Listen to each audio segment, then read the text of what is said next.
Good evening, ladies and gentlemen. Good evening, men and women of Goodwill. My name again still remains Onyebuchinwa Ashiburu, be known as the Grace Seer or the Sea of the Seer, preaching nothing but the undiluted truth. If you don't know that I'm preaching nothing but the undiluted truth, it doesn't mean anything. It simply means that most of your mind is being bought over. And when your mind is being bought over, you cannot do a reverse. You cannot come back. Or you are supporting those who are now calling our angels, criminals. You cannot do a reverse. So let me write to you, bring to you what is happening, the war that is going on in the land of Biafra. Let me show you how the BLA is hitting the zoo terrorists, taking away terrorists in our land and making our land habitable for people to bear. One thing is certain.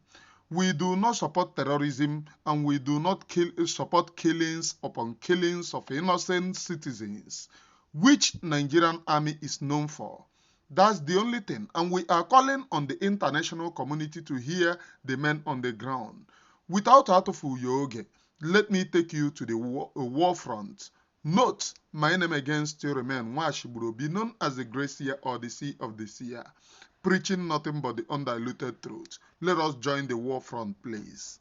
So you are welcome to the war front. This is the war front. On today's war front, you can see the Nigerian army towing one of their armored tank that the BLA damaged. The armored tank is badly damaged. They are towing it. And you can see, for you to believe that something is happening in Ala Biafra, you know, if you are supporting USB, you will be going everywhere shouting like Onyana Aguara. Oh, you are attacking our Dr. Ngọzi Arabeze. She is fighting for... These are the men that she is calling criminals. So these men that are hitting the zoo government, those are the people she is calling criminal. And you join them. Tomorrow you will come and tell me, oh, you are blackmailing Biafra. You are blackmailing Biafra. I wonder if Nigerian government is fighting for Biafra with you. The man, oh, Gento is a criminal. Gento, lekwen ihe Gento mere. Akwun hụrụ ka Gento mere na-eto Armored tank. Onwere udiri miracle Gento na-ama mmetefọ. Armored tank a na-eto ozi ya eto. All thanks. And for you people, you not support USB, you will be like antagonist. Brain hand no anama got their brain. Here you see after Nigerian army recounting their audio, that is after fighting the BLA. This one is counting to you how many places are Mbotor. Can you now see? These are the work of BLA. This is the war going on in Okigwe that made Caterpillar of Ebubag. Him and the USB, I saw them defending Caterpillar and later on my comment section. These are the people. If you are supporting Ngọzi Arabeze, you will be dumped. It's not an attack. This is the truth. You know, when you say the truth, they will say, oh, but you have said you will not attack her. What I said, I will not call her names, I will not attack her. But that does not mean that I will not say the truth. Ndị Igbo, do not shy away from the truth. Now you can see the Nigerian army counting how BLA, after fighting BLA, up to today, the USB have not shown you their BLA. They cannot show it to you. They have no BLA. Oh, with a Gento. Look at the Ngọzi Arabeze listing her Ebubago to go and take over Gento's camp. Tomorrow morning, I will make the exposition. You know this exposition, I have been saying, I will make it, and there have not been chance. Tomorrow, I will tell you people how they plan to poison, how they tried to poison Gento, Butozo, B44, Owam, and the rest of the BLA commanders. Tomorrow morning, it is me and them. And I'm a shy away. I am not the person that you will threaten. Look at the BLA. And this is one thing that is burning their brain. Because the mandate is to make these very people to surrender. Had it been that these very people go to Ngọzi Ejide Hanaka come overnight, that is the reason why all they are criminals. They are not supporting our government. Come on, government in that pale. Ndara. O nwere nke mma, o nwere voice m nwere ike ime upload in the night. I will upload that voice where one of them nọ na-agba ka onye isi mebiri. Na-ajụ ya ụjụ, ọ na-agba ka onye isi mebiri. Now, if you watch this very place, you can see the Nigerian military jet fighter flying. Nigerian military jet fighter flying. And the men on the ground is staying down. Apịakwara the jet fighter. I don't want to bring the sound because of this thing, terms. Ọ dịkwa ka the jet fighter dara somewhere. Ọ dịka ọ dara somewhere because Oloshi efe ebe a nnọọ, ọ dịghịzi sure of ịlarụ ebe ọ na-eje. You know, o nwere something this very woman na-amata. This ọrụ ndị zoo kenyere gị, you cannot do it. The more you play to get information, the more they play you also. That's the only thing I want to let you. This ọrụ ha dụnyere gị to get information from men on the ground, you cannot fulfill it. Now let us go to the BLA and know what is going on the ground. These are the things agbara agba. In our ihe abụ ihe ndị Nigeria na-amị gbagasịrị ha. We will go there and listen to them by themselves. They will tell us what is happening. Ihe a na-abụ ụmụ bọmbụ atọgasịrị atọ. Why a na-atụ all these bombs? All of you on social media na-akpọ gentle criminal for standing against Nigeria. The same thing they were doing when first pope was there. The same thing they were doing when second pope was there. Nge nwa na onwe gị nọ ebe a jiri ire gị gụọ eze gị ọnụ. Jiri ire gị gụọ eze gị ọnụ. But as usual, you people cannot repent. Hụrụ ndị USB ya na nke ikpeazụ a, they cannot repent. And onweghị onye n'ime ha nwere ike ime ịgụ ọgụgụ isi ọnụ. Jụọ onwe kedi, what is USB doing? What have they done for the freedom? Oh, ha guy every Saturday atụ ego. Asa, hey, atụ ego. Musa is killing us. Musa is killing us. Why are you not raising a military against Musa? If Musa is killing you, where is your military? Ndị nke unu na-eme attack bụ ndị BLA. Where is your military to attack Musa? No military anywhere. And all these very people, freedom fighters will be supporting you. Will be bullying everybody. Oh, you are attacking us. You will not die better. Ọ bụrụkwa na ekpere unu anọ, ọ na-arụ ọrụ unu niile agaghị enwe isi maka ekpere unu, mmụọ ala ya achụva unu. I am Onyebuchi Nwashiburu. Just hit the like button and share. We will then go on the ground to listen to them. But before we listen to them, I cannot never support anybody working with Nigerian army. Ngọzi Orabueze is working with Nigerian army. It's not an attack. It's reality. For her to be working with Caterpillar. Today they are denying. Some people are denying. Oh, we are not working with Caterpillar. She did not say that she's working with Caterpillar.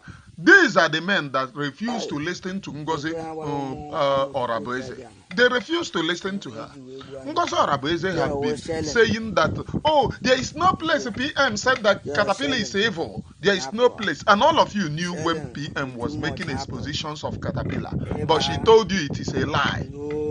All of you saw it. Or did you not see it? Even if you did not see it, when Caterpillar was sending videos telling you Biafra will not come, Caterpillar said it. It is on Opontonu Uruago's videos. Go to Facebook, Opontonu Uruago platform. Go and download it there. Everything is there. For them that I rejected, that I will not support them because of their criminality, being against men on the ground.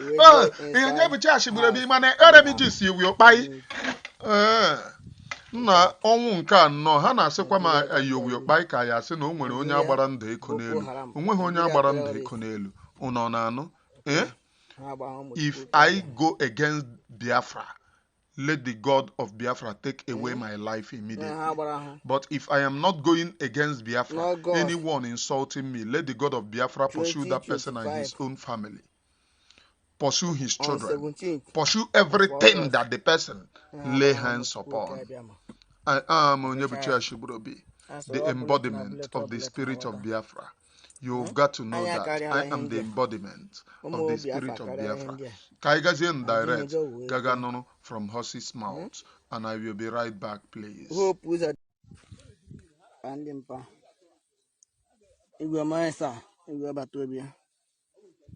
regarding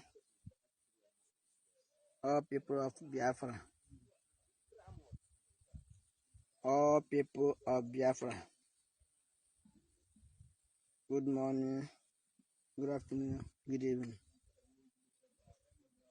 Look at what this Nigeria zone, Nigeria bandit, Nigeria terrorist, Nigeria Boko Haram using our money, using money, doing rubbish, throwing bomb in Biafra land, throwing Biafra army bomb. Look at the bomb they are throwing us.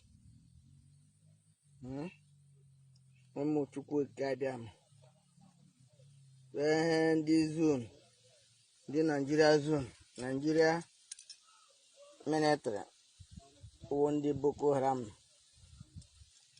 Ba mo tuku kadiam. The question, kekela ko hako, kekela ko. Oh, mbe ogbunigwe gbara ahụ. I say tomorrow no day. The question ndị ahara gbawuse. You go back to Belme. Ha gbara ahụ ụmụ gị. Ha gbara ahụ ụmụ nga gị. Ha gbara ahụ ụmụ nga gị. You go back to Bia. Ebe ai nekwe ha gbara ụmụ Chukwu ka bịa. Eji wee gbuo anyị. Ke o shelling. Nekwe. Ke o shelling. Hato. Shelling be too much hato. Eba you house. Nanako. Eji shelling. Body and they burn people's house in Ako. They burn a lot of people's house in Ako. They steal people property in Ako. Pack all the whole property where they inside house in Ako community. Look at Nigeria Ganja Iwe. Nigeria Boko Haram. Nigeria terrorist. Okay. How about how much go cabin? How about August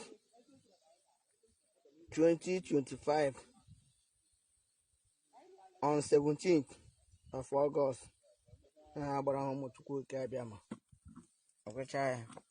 As a bullet na water. Anya karịala ihe ndị a. Ụmụ Biafra karịala ihe ndị a. Adịghị ụjọ wee too. Hope ụzọ dị njọ. Eji afọ ọnụ onye oshi. Imbeside efrefu. Boko Haram. Kwa ndị Boko Haram mụrụ gị. Fenani herdsmen kwa ha mụrụ gị. Ha tụrụ ime nne gị. Ha rara nne gị. Nekwe ya. Kwa ihe bịa eme iji alalụsere ụmụ ụlọ ndị akụ izucha ha ohi pakicha jiwo properties gị tinye ọkụ ndị akụ na-akpụrụ aka ndị akụ na-asọpọtụ ndị akụ na-anụ ihe niile ya bara ya ọnụ ihe niile izuzu arịa ndị akụ na-egeghị ntị ha na-atụrụ ya ego gịle eji ya laazụ bọmbụ iji abịa distọji ụlọ ha na-atụrụ ya ego gịle eji azụ material iji abịa ele ụlọ ha gbaji ọkụ agba ma fuel iji agbajikwa ụlọ ha ọkụ ndị akụ na-amakwa ahụ mpalekwu ya webata ebelekwu ya pamoisa unu anụgonu Ndị be anyị unu anụgo ka o si wee gbatakwuru. This is a soldier standing in the land of Biafra, defending the land of Biafra. That's the feedback. If you listen to the guy very much, you can see that the guy is not fluent in speaking ikwu okwu na-ara ya ahụ, how to express himself, but he is standing upon it to defend the land of Biafra. Ọkụ n'imi ya na-defend the land of Biafra. Nke unu onye anọ na social media na-akọ you are talking against our DPPM. What have your DPPM done? Bingos. What have your DPPM done? Kedu ka o shi wee fight goro for Biafra? How many months agana? Her main tomorrow morning can make her exposition. But when you na exposition, there is nothing to expose that your foolishness will reverse. Na foolishness pro max. Ihe nu na-emem. No hebe everywhere na agbo kandara. Na akọ ka ndị isi mebiri. Your land ka na achi na na. Na atonuzi, oh, this man, we are replacing all of you people. We will remove all of you people. Uno jukwana this woman kedi her army.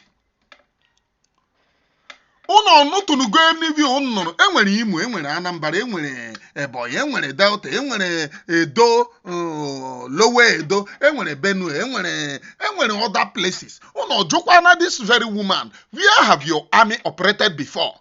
Oh, Potassium, you push you for the ones who not in the land of Biafra. Oh, they must obey. They must obey the government. We are now in government. Oh no, jokwana no nye name government. See, madam, biko chiyata. Where is the? Can you create your own military? Oh, when the second pope came, he created his own. Everybody may you obey. Everybody they are lying. Can you create your own? What have you done? Where she is pushing you people now. Oh, they are criminals because they refuse to obey the PPPM. No, they are criminals who need who are umuchakapua. Is this okwanya kun chorakambia surun cover? Ndana kocha kande buru battery ha. Okwa this nonsense kun chorakambia surun cover. Okwa this nonsense. Okwa this nonsense. Control Cambia, put on social media now. Oh, Janto, you're a criminal, but also you're a criminal. All of you, you're a criminal. We are in government, DPPM. Then, if you ask any one of them single question, put it to any one of them. Please. Oh, we are in America. Our DPPM, office. Now, I thank God that God knows how to disgrace liars. America now unveiled that they are now shipping weapons to Nigeria. Have you seen any challenge? The people that we are telling you, oh, our DPM have conquered America. She is now in America. She entered America. She came out of America. They did not call her as a madam. But you are telling us that you are going to America. How come the people that you are going to are now supplying weapons to Nigeria? None of them asked them.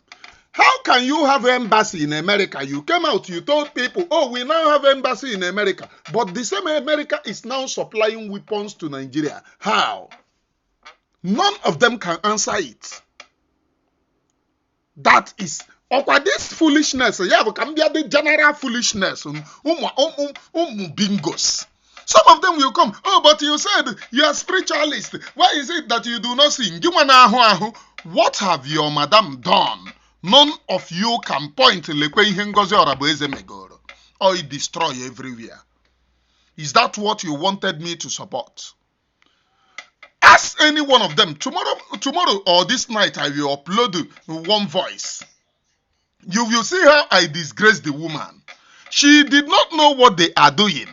Okay, Nambo Sabo, okay, Kediye Megoro to sabotage. She did not know. Just as Onyara, one of the people are popular in a psychiatric, or you go and attack. She don't know what her madam have done. She don't know how I am sabotaging, but she's calling me a sabo. Are you seeing something? I want all of you to know, if you give out your land, it will never be easy for you. And that is the reason why people like us will stand for the land. This land must be defended. If your thinking is when you sabotage the first pope and second pope, oh, there is nobody again. We are here. We go nowhere. Like I always say before, anytime I sabotage the Biafra, that will be the day that my ancestors are going to take me. You don't know the mountains that I have climbed. You don't know where I have been. I have been into too many places that they cannot see me. Once it is me that they want, they cannot see me.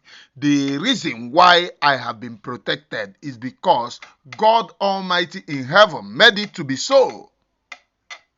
God Almighty in heaven made it to be so. Because I don't want to soil my hands in the blood of our innocent people. Caterpillar did many evil, many atrocities. Caterpillar voice came out where he is planning that they will go and make a video to scam Biafra people. That is the same Caterpillar telling you people, oh, no be na lomiri, you know a soldier. Caterpillar is never a soldier. Caterpillar is a sabo, very cowardic in nature. He have never appeared in anywhere war front. Oh, yati in a front, not in azu. Why is it told you ever aka ka matter? Okare Ghana in the front. I want you people to watch this very video with me. There is a video that I'm going to upload. This very video, now, for it to play before you. This very video is a Yoruba pastor telling you people what is happening, that they have conquered everywhere, that they want to surround Jidonyo Obonanaka, that he will drop, that he is telling his church members, go and fortify yourself. Let nobody lie to you again and tell you, oh, Bible this. Go and fortify yourself. No gahe ruona. A Yoruba pastor asking his members, go and fortify yourself. If not, they will catch you, all of you, one-on-one. And the people who have fortified themselves in the land of Biafra, defending the land of Biafra, you people are there. Oh, you're a criminal, you're a criminal. What have they stolen from you? Nothing. Oh, can't you see? He said he collected bribe 1.2 million. Bazooka. That krail, that box of granite. In nwere idea ego la nere. Can 1.2 million buy it? Oh no, natara 1.2 million. Carry say, hey, nna, why you jiga nataru ego 1 box? Ebe akpọrọ gị bịa lụọ ọgụ. Ọhụ ihe ka ihe eji alụ ya bụ anyị tọvatụcha were ga lụọ ọgụ di ya. Ya nana nanụ 1.2 million. Ya mamazi oloshi wee manage wee lụọ dị ọgụ. Ọ naghị ego onye kpọrọ m normally bịa lụọ ọgụ side nke ya, aside from my own jurisdiction. Ya enye m ego ihe m meji wee gba ebe ahụ. Oh, ha tọnụzie propaganda. Can't you see he's collecting bribe? Makwa ego ole a na-agbafu di ya. 1.2 million ka mmadụ nara ka ọ gaga gbaa ma ihe a na-agba. Ka ọ gagba ihe ọkụ. Ka ntinye ya ole a. Ka ọ gagba welder 1.2 million ka ọ rụọ welder. Na agwara m unu na unu bunch of gullible people na amada ihe a na-eme in the front line. Aye pushuru unu pụta akwaye unu isi. TPPPM unu nọrọ ebe a na-ekponyo okpokosu okpoko bros. Oya bịa gbaa ụjọ na comment section. Ka m kpọrọ ya unu the voice of the pastor, please. To jẹ́ ọmọ Yorùbá. Be a Yoruba indigene. Mo fẹ́ bá yín sọ̀rọ̀. I want to talk to you all. Mo dẹ̀ fẹ́ kẹ́ gbọ́ ọ̀rọ̀ tí n bá yín sọ̀rọ̀. And I want you to listen and accept what I'm about to say. Mo náà ti bà abúlé yín, wọ́n ti gbà tán. I said they are already usurping you from your villages all over Yoruba State. Ní Ogun State. In Ogun State. Osun State. Osun State. Ondo State. Ondo State. Anambra State. Even Anambra State. Gbogbo àwọn ilẹ̀ Igbo wọ̀nyẹn. Even the Igbo lands as well. Àwọn wọ̀nyí ti wọ̀. People are already entering those places. Tí wọ́n dẹ̀ ti gba gbogbo ẹ̀. And they already overtaking you people in your various states. èyí tá à ń sọ yìí What we sí are saying right now, kì í ṣe ọ̀rọ̀ ẹ̀sìn o. this is not about religion. Christian, Whether you're a Christian Muslim, or you're a Muslim, àwa tájọ́ ọmọ Yorùbá, and we are Yoruba traditional worshippers, àsìkò tá a gbọ́dọ̀ kó ẹ̀sìn wa papọ̀ nìyí this is time we must band together láti jà fún àwọn ilẹ̀ bàbá wa. to fight for our father's land so that they don't overtake us in Ẹ it. má jẹ́ kán fi ẹ̀sìn gba ilẹ̀ wa o. Don't let them use religion take over our land. Gbogbo abúlé tó ń gbà lóńdó state yẹn, All those villages they've taken over in Ondo State, wọ́n pa Muslim, wọ́n pa Christian. when they wanted to kill, they killed Christian and Muslim alike. Ilẹ̀ náà ń jà fún kì í ṣe ẹ̀sìn. They are fighting for the land. They are not fighting for religion. Ẹ̀sìn náà kàn gbá wọlé o. They are just coming through the lens of So mo religion.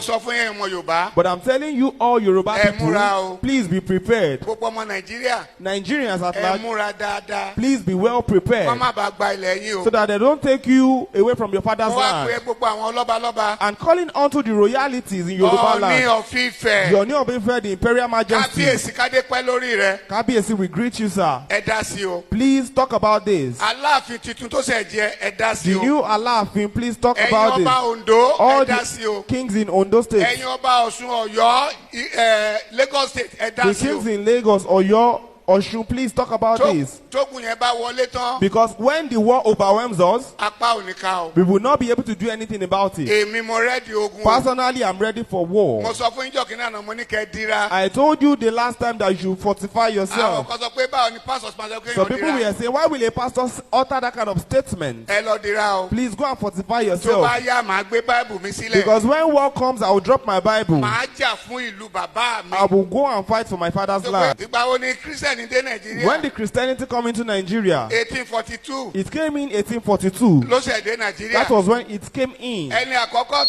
tó máa kó Báìbù jọ, And the first person to compile the Bible, Williams lórúkọ ẹ̀. his name is Williams. Wọ́n pa ní on the 6th, They killed him on the 6th, 1536. 1536. Wọ́n dáná sun. They burnt him. He was Ẹ tún gbé lynched. Báìbù tá à ń kà yìí. The person that compiled the Bible for So us. ẹ má jà fi ẹ̀sìn bọ inú afẹ́jà fúnlẹ̀ bàbá So wa. don't let us put religion into our culture or for fight for our father's Màá land. dira, I will fortify màá myself síwájú ogun. and I'll be a leader. Wọ́n tó de lè dira fún ènìyàn. And if you can fortify people, Máa bọ̀. fortify A them. máa dira, a máa jagun náà. We will fight that war. Màá gbé Báìbù sílẹ̀ I will drop my Bible nítorí ilẹ̀ bàbá mi. because of my father's land. Ṣé Bíbélì sọ? Because the Bible says it. Hébérù 6 verse 1. Hebrews 6 verse Ó ní ká 1. fi ẹ̀kọ́ Kristi tì It náà. says, set aside the teachings of Ká ṣe Christ pípé. and let us do what is Ẹ jẹ́ complete. àkọ́kọ́ fi ti Kristi tì We náà. will now put it Ká aside. lọ jà fún ilẹ̀ bàbá wa. Let's fight for our father's Ká land. máa sọ pé kí Jésù ràn wá lọ́wọ́. And we tell Jesus to help us. Kó ràn wá lọ́wọ́. To help us in the war for our father's land. Ohun tá a máa ṣe nìyẹn o. That's what we are going to do. Nígbà tó mú Jésù Kristi, When Jesus was caught, ọmọlẹ́yìn ẹ̀kọ́ fa ìdáyọ. a disciple drew out his sword. À ń pè ní Pétérù. His name is Peter. Ó bẹ́ etí ẹnìkan sílẹ̀. He cut off the ear of one of the soldiers. Ó bẹ́ etí ẹ̀ He sílẹ̀. cut off the ear of one of the Jésù ní soldiers. rárá. Jesus said, no,